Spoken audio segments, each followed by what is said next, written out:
এই যে এখানে পিঠা দেখতে পাচ্ছেন, এখানে টোটাল 10টা পিঠা বানাইছি। তো আমার ভাসুরদের ঘরে তারা 5 জন 2টা করে খেতে পারবে। আর এখন দিয়ে আসি তাদেরকে, পরে আমরা বানিয়ে খাবো।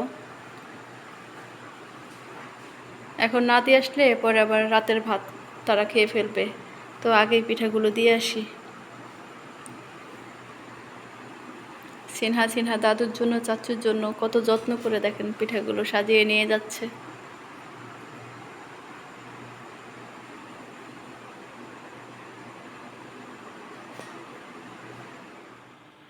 এই যে দেখেন সবগুলো পিঠা বানানো হয়ে গেছে।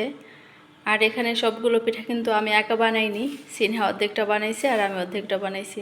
সিনহা আমার চেয়ে একটু বেশি বানাইছে, আমার একটু খারাপ লাগছিল, এই জন্য আমি শুয়েছিলাম। সিনহা একা একা বানাইছে, তারপর আবার আমি গিয়ে বানাইছি, দুইজনে দুইটাই বানাইছি। তো পিঠাগুলো তার খুব তাড়াতাড়ি বানানো হয়ে গেছে। এই যে দেখেন সিনহা সিনহা কিন্তু অনেক কষ্ট করছে আজকে। সিনহা এই গুঁড়িগুলো আমাকে ব্লেন্ড করে দিছে আর অনেক কষ্ট করছে। পিঠা বানাইতে গেলে তো অনেক খাটাখাটনি করা লাগে, তো বেশিরভাগ সিনহাই করছে। মেয়ে থাকলে কাজেই লাগে, তাই না? মেয়েরা মায়েদের অনেক হেল্প করে। আসসালামু আলাইকুম সবাইকে, সবাই কেমন আছেন? আশা করি সবাই ভালো আছেন। তো এই যে দেখেন পাটিসাপটা পিঠা বানানোর জন্য আমি এখানে 3 লিটারের দুধ জাল করে নিচ্ছি। দুধটাকে জাল করে একদম অর্ধেকটা করে নিব। পাটিসাপটা পিঠা বানানোর জন্য মানে দুধটাকে জাল করে একদম অর্ধেকটা করে নিলে পিঠাটা খুবই মজার হয়। আর আমি এখানে সুজি দিব না, আজকে চালের গুঁড়া দিয়ে আমি খিসাটা বানাবো। আর খেজুরের গুড় দেব এর সাথে। খেজুরের গুড় দিয়ে পিঠাটা বানালে খুবই মজা লাগে পাটিসাপটা পিঠাটা। এই তো এখানে দেখতে পাচ্ছেন দুধটা প্রায় অনেকটাই কমে আসছে। আর এই পর্যায়ে আমি এর মধ্যে দিয়ে দিছি 7-8টার মতো এলাচ। অনেকে এখানে এলাচের গুঁড়া দেয়, তো আমার কাছে এলাচের গুঁড়াটা নাই, আমি এখানে আস্ত এলাচ দিয়ে দিচ্ছি। আর এই এলাচগুলোকে আমি একদম লাস্ট পর্যায়ে উঠিয়ে ফেলে দিব। তো আর কিছুটা ঘন হয়ে আসলে এর মধ্যে আমি চালের গুঁড়াটা পানি মিশিয়ে দিয়ে দিব। এখন আমি এর মধ্যে লবণ দিয়ে দিচ্ছি স্বাদ মতো। এখন আমি এর মধ্যে চিনি দিয়ে দিচ্ছি। আর যেহেতু আমি এখানে খেজুরের গুঁড়ো অ্যাড করব, তাই আমি চিনির পরিমাণটা কমিয়ে দিচ্ছি।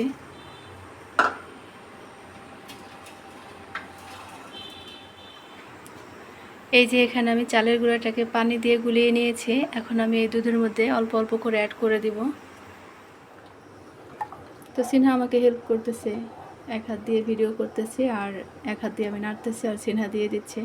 কারণ একসাথে দিয়ে নাড়তে গেলে একদম নিচ দিয়ে জমাট বেঁধে যাবে। বেশি দিও না, বেশি দিও না, পুরোটা লাগবে না।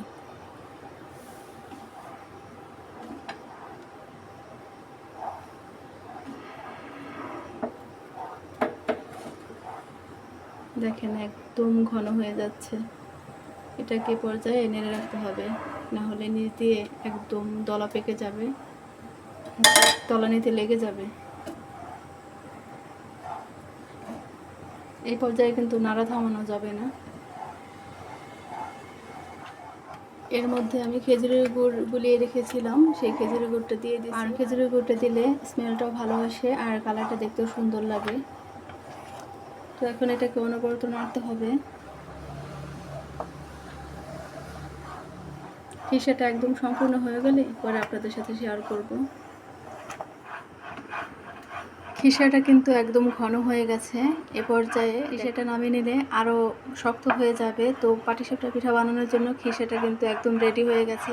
এই তো এখানে পাটিসাপটা পিঠা বানানোর জন্য আমি একটি ব্যাটার তৈরি করে নিয়েছি। আর এটা আমি তৈরি করেছি 3 কাপ পরিমাণ চালের গুঁড়ি দিয়েছি, আতপ চালের গুঁড়ি, আর 1 কাপ ময়দা দিয়েছি। এভাবে মেজারমেন্ট করে আমি বানিয়েছি। তো আমি এখানে একটু বেশি বানিয়েছি, যেহেতু আমি পিঠাটা একটু বেশি বানাবো। আর যেহেতু খিসাটা আমি একটু বেশি করে বানিয়েছি, সেক্ষেত্রে আমি এখানে ব্যাটারটা একটু বেশি বানিয়ে নিয়েছি। তো এই যে দেখেন ব্যাটারের ঘনত্বটা এরকম হবে। এই তো চুলায় আমি একটি ফ্রাই প্যান বসিয়ে দিয়েছি, আর এখানে আমি তেল ব্রাশ করে নিয়েছি। তো ফ্রাই প্যানটা এখন গরম হয়ে গেছে, আমি এর মধ্যে ব্যাটারটা দিয়ে দিচ্ছি।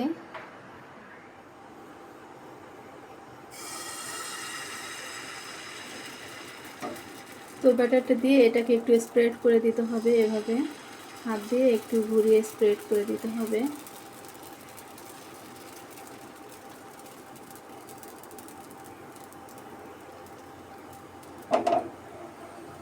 এভাবে কিছুক্ষণ রেখে দিব, ভিতরটা হলে তারপর আমি এর ভিতর পুর দিয়ে দিব, খিসাটা দিয়ে দিব। খিসাটা এখন হাত দিয়ে দিয়ে দিচ্ছি।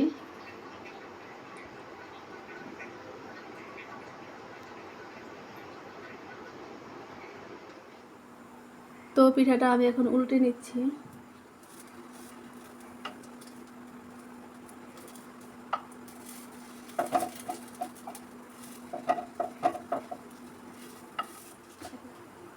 এভাবে মাঝখানে একটু রেখে কিছুক্ষণ তারপর দুই পাশটা ভালো করে একটু সেঁকে নিতে হবে, যাতে দুই সাইডে ভালোভাবে সম্পূর্ণভাবে হয়ে যায়। পিঠাটা এখন হয়ে গেছে, আমি এখন উঠিয়ে নিব এটাকে। এই তো দেখেন পিঠাটা দেখতে কত সুন্দর হয়েছে। তো এভাবে আমি সব পিঠাগুলো বানিয়ে নেব। তো এই যে ফ্রাই প্যানে আমি একটি পিঠা দিয়ে দিয়েছি, তো এটাকে আমি একটু ভেজে নিচ্ছি। আর এই যে দেখেন পিঠাটা দেখতে কতটা সুন্দর হয়েছে, একদম পারফেক্ট, একদম পারফেক্ট। এই যে দেখেন পিঠাটা কত সুন্দর হয়েছে। তো এই যে এখানে আমি রেখে দিচ্ছি, আমি আরও কয়েকটা পিঠা বানিয়ে নিয়েছি। এই যে এখানে পিঠা দেখতে পাচ্ছেন, এখানে টোটাল 10টা পিঠা বানাইছি। তো আমার ভাসুরদের ঘরে তারা 5 জন, 2টা করে খেতে পারবে। আর এখন দিয়ে আসি তাদেরকে, পরে আমরা বানিয়ে খাবো। এখন না দিয়ে আসলে পরে আবার রাতের ভাত তারা খেয়ে ফেলবে, তো আগেই পিঠাগুলো দিয়ে আসি। সিনহা সিনহা দাদুর জন্য চাচুর জন্য কত যত্ন করে দেখেন পিঠাগুলো সাজিয়ে নিয়ে যাচ্ছে।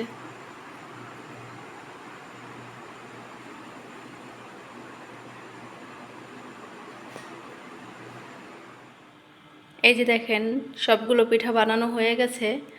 আর এখানে সবগুলো পিঠা কিন্তু আমি একা বানাইনি, সিনহা অর্ধেকটা বানাইছে আর আমি অর্ধেকটা বানাইছি। সিনহা আমার চেয়ে একটু বেশি বানাইছে, আমার একটু খারাপ লাগছিল, এই জন্য আমি শুয়েছিলাম। সিনহা একা একা বানাইছে, তারপর আবার আমি গিয়ে বানাইছি, দুইজনে দুইটাই বানাইছি। তো পিঠাগুলো তার খুব তাড়াতাড়ি বানানো হয়ে গেছে। এই যে দেখেন সিনহা, সিনহা কিন্তু অনেক কষ্ট করছে আজকে। সিনহা এই গুঁড়িগুলো আমাকে ব্লেন্ড করে দিছে, আর অনেক কষ্ট করছে। পিঠা বানাইতে গেলে তো অনেক খাটাখাটনি করা লাগে, তো বেশিরভাগ সিনহাই করছে। মেয়ে থাকলে কাজেই লাগে, তাই না? মেয়েরা মায়েদের অনেক হেল্প করে।